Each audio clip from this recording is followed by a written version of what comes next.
చచ్చిపడిన ఆ స్థితిలోన నా శాపమునే పొందిన నా ప్రభువుకు కృతజ్ఞతార్పణ.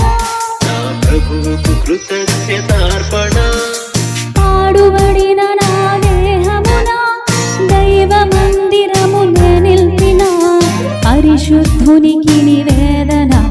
ఇది పరిశుద్ధాత్ముని సూచన. పరిశుద్ధాత్ముని సూచన.